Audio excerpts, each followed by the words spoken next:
India Glitz viewers, this is Karunya. I'm from Bangalore.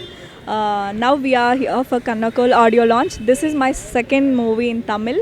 First Pongdi Ningalunga Kadalum. So this is my second movie Kannakol. Ram Pictures bannerle எனக்கு second படம் கிடச்சிருக்கு. எனக்கு ரொம்ப ஹாப்பியாக இருக்கும் because they have given all big movies like Enrendu Ponnage, Haridas அந்த மாதிரி எல்லாம் படம் கொடுத்துருக்காங்க. ஸோ அவரோட பேனரில் எனக்கு செகண்ட் சான்ஸே கிடச்சிருக்கு. So I should thankful to doctor Ramdas uncle. Agoram sir executive ப்ரொடியூஸாக பண்ணியிருக்காங்க. குமரேஷன் சார் டைரக்ஷன் பண்ணியிருக்காங்க. இது அவரோட debut movie. So Bharani Nadodigal fame Bharani எனக்கு பேராக பண்ணியிருக்காங்க. It was nice working with him.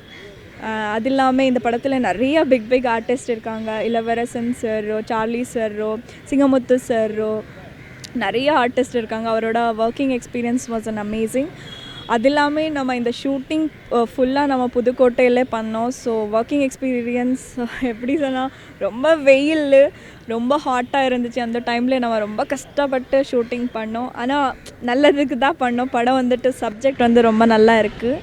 Bobby sir music கொடுத்துருக்காங்க. இது அவரோட செகண்ட் படம். இதுக்கு பிஃபோர் தமிழ் படம் ஒரு பெரிய ஹிட் மூவி கொடுத்துருக்காங்க. சாங்ஸ் எல்லாமே சிச்சுவேஷனுக்கு ஏற்ற மாதிரி கொடுத்துருக்காங்க.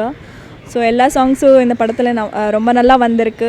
எனக்கு இதில் ரொம்ப பிடிச்ச சாங் ஒரு சாங் இருக்குது, சிமலே பிள்ளையார். ஆனால் ஒரு மெலோடி சாங், மாண்டேஜன் சாங்கு. அந்த சாங் எனக்கு பர்சனலாக கொஞ்சம் ரொம்ப பிடிக்கும்.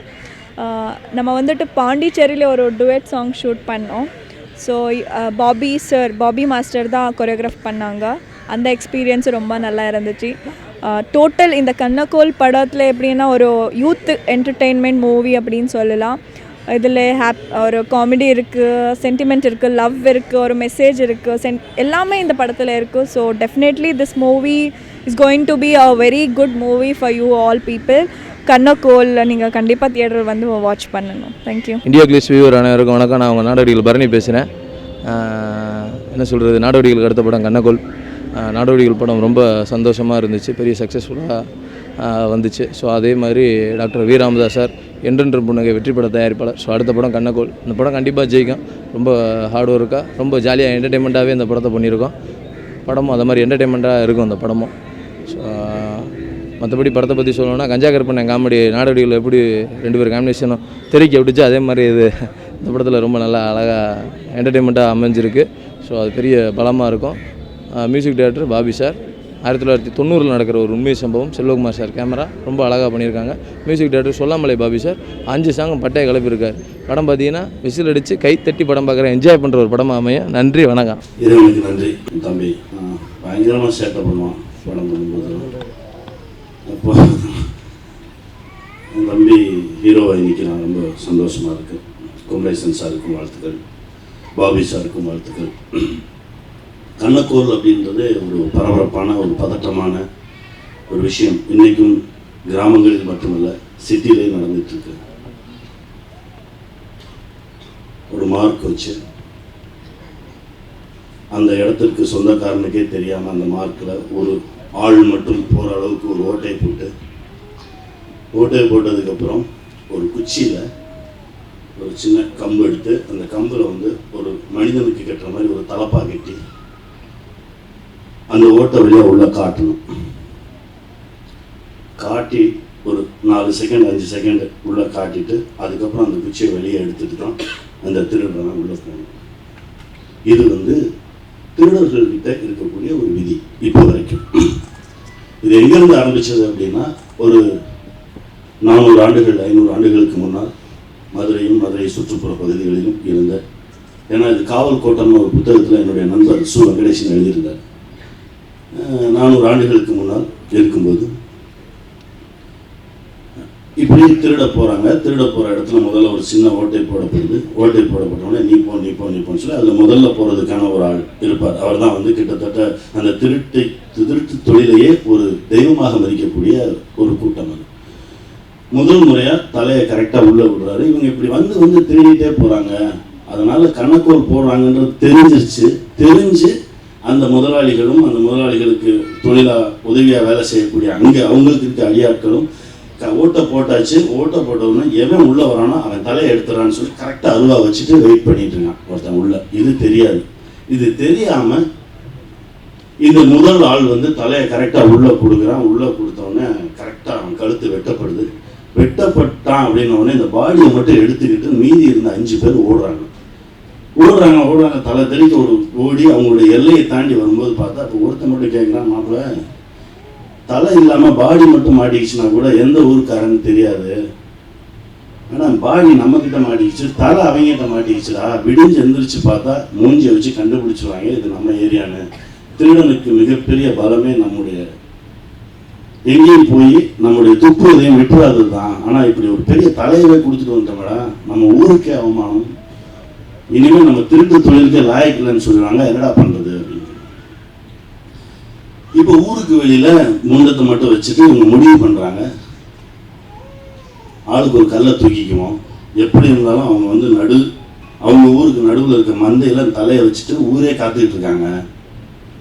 விடிஞ்சு எந்திரிச்சா இவன் எந்த ஊருக்காரன்னு பார்த்துடலான்னு சொல்லி ஊரே காத்துக்கிட்டு இருக்கு.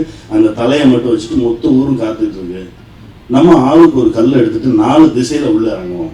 உள்ளே இறங்கி அந்த தலையை சதைச்சிடணும் அப்படின்னு சொல்லி முடிவு பண்ணுறாங்க. முடிவு பண்ணி இப்போ 4 திசையிலேருந்து ஆளுக்கு ஒரு பெரிய தன்னால் சுமக்கக்கூடிய அளவுக்கு ஒரு கல்லை தூக்கிட்டு 4 திசையில வந்து மிகப்பெரிய மரண உருவத்தோடு கட்டிக்கிட்டு உள்ளே ஓடுறாங்க. உள்ளே ஒன்று அந்த உட்கார்ந்துருந்தவங்க செதறாங்க. செதறா நச்சு நச்சு நச்சு நச்சு அந்த தலையில் போடுறாங்க. போட்டு டோட்டலாக அந்த தலையை செதைச்சிட்டு அங்கேருந்து எஸ்கேப் ஆகிறாங்க. இப்போ வரைக்கும் அவங்களால கண்டுபிடிக்க முடியல அந்த ஊருக்கு வந்து திருநது யாருன்னு சொல்லி எழுதி முடிச்சிருந்தார். அந்த தலையை முதல்ல பறி கொடுத்தார்ல அவர் தான். நான் அந்த குச்சியில் தலப்பா கட்டுவோம் தெரியுமா, தலப்பா கட்டி குச்சியை காட்டுறாங்கல்ல, அந்த மனிதனின் நினைவாகத்தான் இன்னைய வரைக்கும் திருடர்கள் வந்து அந்த குச்சியை தலப்பா கட்டி உள்ள காட்டுறாங்க அப்படின்றது ஒரு ஐதீகம். இதுதான் கண்ணப்பூருக்கான ஒரு குட்டி கதை. இந்த நிமிடத்தில் என் நண்பர் சு வெங்கடேசன் அவர்களுக்கு நான் நன்றியை தெரிவிச்சுக்கிறேன். கண்ணப்பூர் மிகப்பெரிய வெற்றி பெறும் ஒரு நல்ல தளம். இந்த தளத்தை உண்மையாக நேசித்து மிகவும் ஆத்மார்த்தமாக இன்னும் ஆழமாக செய்திருந்தால் இந்த படம் மிகப்பெரிய வெற்றி பெறும். கண்டிப்பாக செய்திருப்பார் குமரேசன் என்பதை நம்புகிறேன். என் தம்பிக்கும் இயக்குனர் குமரேசனுக்கும் கண்ணப்பூர் டீமுக்கும் என்னுடைய வாழ்த்துக்கள். நன்றி. வந்திருக்கும் அனைவருக்கும் என்னுடைய நன்றி கலந்த வணக்கத்தை தெரிவித்துக் கொள்கிறேன். இயக்குனர், நடித்தவங்க எல்லாருமே நல்லா பண்ணியிருக்காங்க.